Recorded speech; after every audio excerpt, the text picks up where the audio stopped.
There's no place like home. Well, that's true for us humans, but it's even more true for animals, because if their homes don't meet their specific needs, they simply can't survive. For example, iguanas need warm tropical climates to survive. Oh. So how do green iguanas survive in the tropics? Let's dive in. Hi and welcome to Life Noggin. First off, let's talk about what the tropics are. The tropics are the regions of Earth near the equator, where temperatures are consistently warm throughout the year. But just because it's warm doesn't mean it's not variable.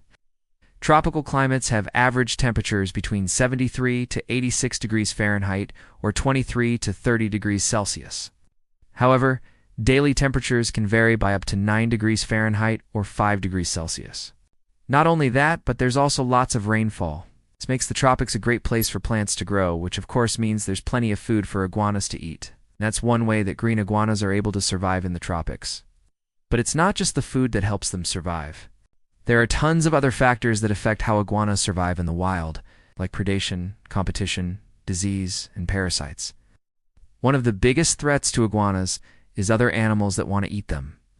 Thankfully, adult iguanas don't have too many predators because they're pretty big, reaching up to 6 feet long.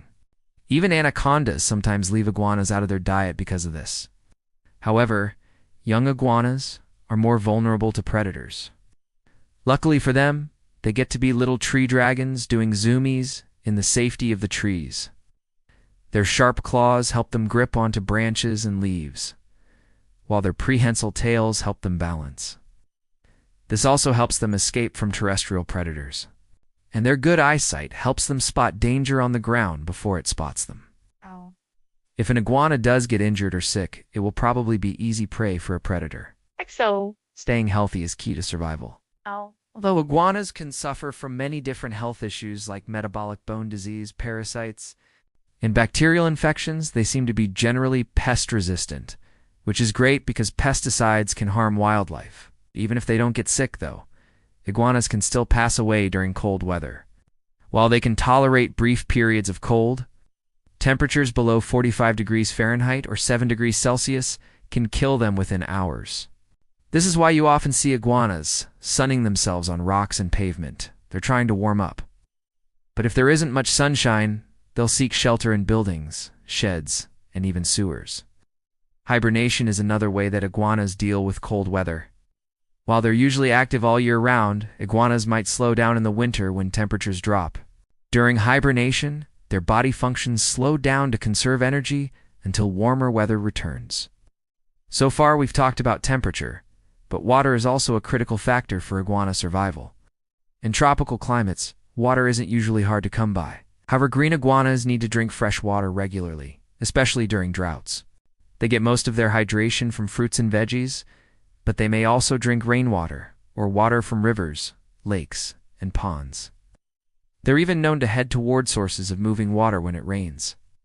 Water is essential for all living things, so not having enough can cause all sorts of problems. For example, without water, iguanas can become dehydrated, which can lead to kidney failure. And although iguanas can go without water for some time, a 3-day drought can be enough to kill them. Finally, green iguanas rely on other animals to help them survive. See, green iguanas are dependent on hosts like palm trees for nesting. While they don't actually live in the trees, they'll often lay their eggs in palm trees. That's because the wood industry often collects palm wood for lumber, leaving behind large cavities perfect for iguana nests. Although green iguanas prefer to lay their eggs in the wild, they've adapted to human-made structures like buildings and bridges. Since they can't control the sex of their offspring, they produce clutch sizes between 18 to 70 eggs. Female iguanas will lay a clutch of eggs every 2 to 3 years. And since they're ectothermic or cold-blooded, the temperature of the nest determines the sex of the baby iguanas. If the eggs are incubated at around 86 degrees Fahrenheit or 30 degrees Celsius, the result will be more females. At around 91 degrees Fahrenheit or 33 degrees Celsius, the result will be more males. So there you have it. Just a few ways that green iguanas survive in the tropics. Do you know any fun facts about iguanas?